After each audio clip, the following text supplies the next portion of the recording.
берип коюңчу. Бир шылуун чыгыптыр 600 гектар жерди сатып бериптир. Бер жагы 10 жылдан бери. Оштун мэри, прокурору, милициясы күчү жетпей калыптыр да. Келип биздин мыкты уул кыздарыбызды жумуштан алганга себепкер болсо, мегакомду сатып аласың, Кумтөрдүн алтынын аласың деп жана башка чоң маселелер болуп атат. Аны эми азыр кийин суроо жоо учурунда дагы беребиз. Рахмат төрага. Урматтуу өкмөттүн өкүлү.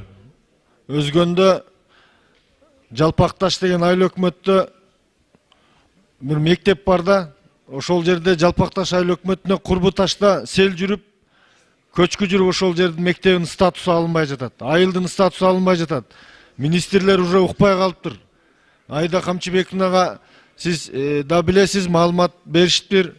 Ушуну бир жогорку деңгээлде карап статус берсеңиздер, элдер кайрылып атат кат мененчи. Азыр эми мына разныйлар жок, бул жерде айтышка туура келип атат. Ана мына биз кече Түркистан деген шаарда болуп келдик. Коңшу өлкөлөр дүйнөдө, Европада дегеле дүйнөдө идеология мындай жолго түшкөн өлкөлөр көп. Биздин мамлекеттик идеология боюнча, урматтуу президенттин өкүлү, ошо идеологиябызды жетектеп аткан адам келип туруп бир маалымат берсинчи. Кандай багытта кетип атабыз, жаштар, келечек буун кандай идеология менен, маданиятыбыз кандай нукта кетип атат. Кайсыл идеология менен биздин келечек буун алдыга жылып жатат. Ана мына Ошто мен жолугушууларда болуп келдим, урматтуу төрага. Протоколдук тапшырма берип коюңчу. Бир шылуун чыгыптыр 600 гектар жерди сатып бериптир. Бер жагы 10 жылдан бери. Оштун мэри, прокурору, милициясы күчү жетпей калыптыр да.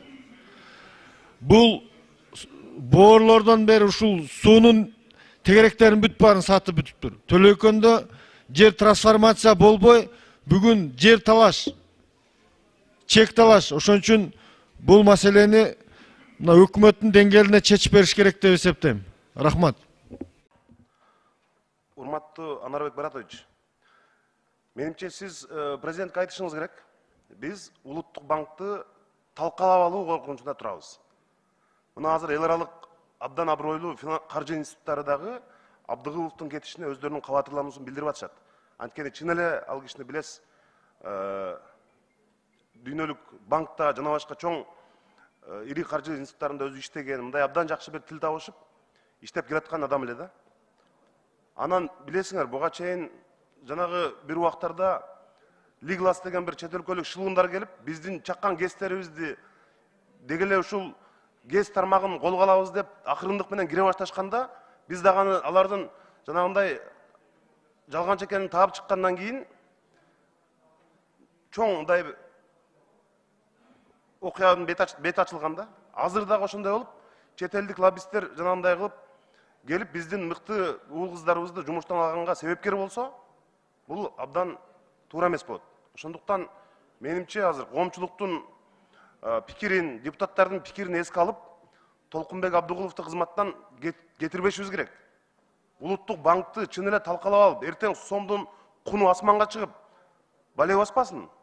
Урматтуу депутаттар, биз мына өкмөттө мындай бир илим билимдүү, өз тармагын жакшы билген адистер сөзсүз калыш керек. Ошондуктан акыркы бир айдан бери мындай чабуулдар болгону менен биз бирок мынчалык деңгээлге чыгат деп ойлободук эле. Ошондуктан сиз президенттик аппарат менен, президенттин өзү менен акылдашып, депутаттардын дагы ойлорун эске алып, коомчулуктун ойлорун эске алып туруп, менимче мындай чоң рискке биз барбашыбыз керек деп ойлойбуз да. Улуттук банкка болгон зордук зомбулук болбош керек.